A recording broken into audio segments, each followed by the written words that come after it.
avons fait une tournée pendant 3 jours dans les 3 départements de la région de Ziguinchor pour comprendre comment les producteurs sont préparés pour affronter la campagne hivernale en cours et faire le bilan de la campagne dernière.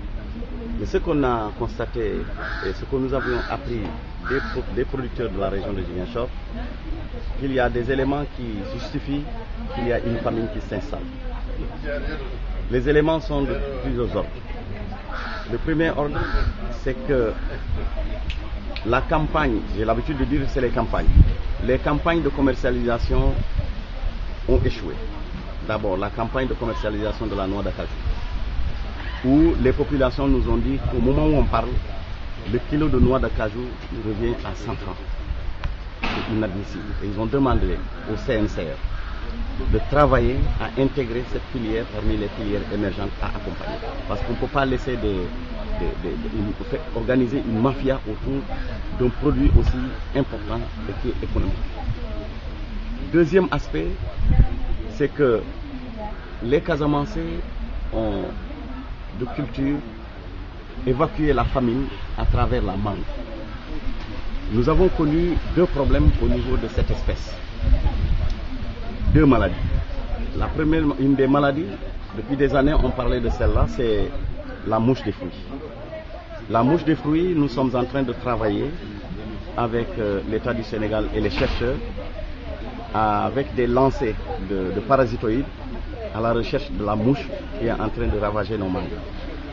Les opérations ont commencé depuis l'année dernière et nous y sommes. Nous allons continuer. Il y a au laboratoire de l'ISRA où on élève les parasitoïdes et je crois qu'on va démarrer encore les lâcher. La deuxième maladie de nos mangues, c'est la maladie de la flore. Nous avons constaté que il y a une autre façon de floraison dans nos manguiers. Et cette fleur ne permet pas une productivité importante de nos mangues. Donc ce qui fait que cette année, nous allons connaître une baisse énorme de la productivité manguière. Ce qui induit directement la baisse des revenus des producteurs et l'installation de la famille. Nous avions l'habitude d'avoir suffisamment de mangue et de consommer la mangue jusqu'au mois de septembre. Mais ce ne sera pas le cas cette année. Vous l'aurez constaté à l'intérieur de la ville de Ziguinchor, beaucoup de manguiers n'ont pas suffisamment produit. C'est à cause de la maladie de la flore. Nous l'avons signalé à l'ISRA. Nous allons le signaler au niveau national à travers les médias, à travers ce que vous allez écrire, ce que vous allez faire entendre, parce que nous vivons tous de cette région. Mais nous avons annoncé très fermement une question qui brûle aujourd'hui le Sénégal, c'est l'accaparement des terres et la façon dont les populations et les autres sont en train de vendre l'espace de production. Ça nous voit mal au cœur, très mal au cœur. Nous aurons constaté, selon ce que les paysans nous ont parlé, quand vous prenez la communauté rurale de Kafountine, les villages de Kafountine et Abéné, pratiquement, dans quelques années, les populations, les paysans là vont être des paysans sans terre de production, parce qu'ils ont tout vendu. En espérant, comme à Kafountine, comme à Abéné, à Djemberin, que les hôteliers vont ensuite utiliser leurs fils dans ces institutions de travail. Ce qui est aujourd'hui constaté contraire. Donc ça voudrait dire qu'on a installé une autre problématique dans ces milieux et que nous condamnons fermement, nous dénonçons de façon la plus, je ne sais pas comment l'exprimer, mais nous ne sommes pas du tout satisfaits de nos comportements nous-mêmes en tant que paysans, en tant qu'acteurs qui avons pris l'engagement de nous investir pour nourrir les Sénégalais. Alors, une des stratégies, ce serait honnêtement rentrer dans un programme de multiplication. Un programme, je dis bien, je ne parle pas de projet. Parce que malheureusement au Sénégal, moi je le dis et je le dis haut, et qui peut me contredire, n'a qu'à se mettre à la hauteur. On n'a jusqu'ici pas de programme agricole au Sénégal. Et quand on construit un programme agricole, on doit voir en première ligne le sous-programme semences. Et si on le dit, les gens se lèvent ensuite pour dire qu'il y a un programme. Il n'y en a pas de programme agricole dans ce pays. Il n'a pas développé un programme agricole.